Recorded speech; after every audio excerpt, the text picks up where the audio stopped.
हवेत बोलणं याला अर्थ का नाहीये? खरात याचे प्रकरण अत्यंत गंभीर आहे। इंटेलिजन्सच्या आधारावरती आम्ही त्याचा भांडाफोड केलेला आहे आणि आता हळूहळू पीडितांना धीर सुद्धा देऊन महिलांना समोर आणण्याचं काम सुरू आहे, असं मुख्यमंत्र्यांनी सांगितलं।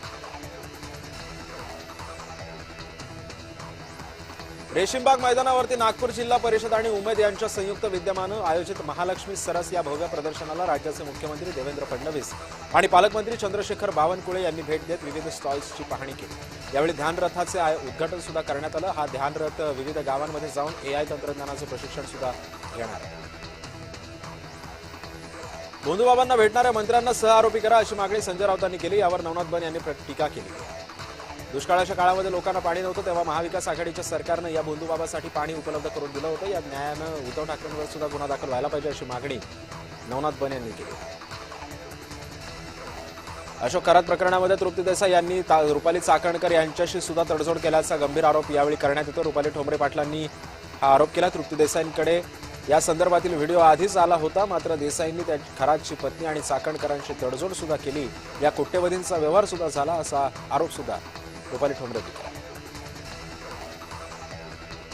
भोंदू खरात प्रकरणी चाकणकरांना सहआरोपी करण्याची मुख्यमंत्र्यांना विनंती केलेली आहे अशी माहिती रुपाली ठोंबरे पाटील यांनी दिलेली आहे। पोलिसांनी त्यांना सहआरोपी केलं नाही तर कोर्टात याचिका दाखल करणार असा इशारा ठोंबरे यांनी दिला आहे।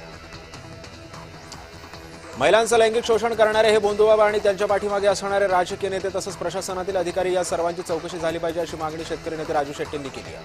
200 कोटींची मालमत्ता खरातकडे येते कुठून अशी चौकशी झाली पाहिजे असंही ते म्हणाले। राज्यातील उपाहारगृहांना आता 20% गॅस पुरवठा होणार असल्याची माहिती सध्या मिळते। अन्न आणि नागरी पुरवठा मंत्री छगन भुजबळ यांनी या संदर्भातली माहिती दिली। व्यावसायिक गॅसबाबतच्या या निर्देशामुळे हॉटेल चालकांना दिलासा मिळणार असल्याचंही बोललं जातं। दर्यापूर तालुक्यातील सामाजिक कार्यकर्ते संजय भारसाकडे यांच्याकडे युवा स्वाभिमानी पक्षामध्ये त्यांनी प्रवेश केलेला आहे। आमदार रवी राणा आणि सुनील राणा यांच्या उपस्थितीमध्ये हा पक्ष प्रवेश पार पडला आहे। अशोक खरातचं कृत्य महाराष्ट्राच्या संत परंपरेला काळीमा फासणारे अशी टीका आमदार अमोल मिटकर यांनी केली। जितक्या तत्परतेनं अशोक खरात पकडला गेला तशीच तत्परता अजित पवार यांच्या प्रकरणामध्ये दाखवायला हवी होती अशी भूमिका मिटकर यांनी मांडली।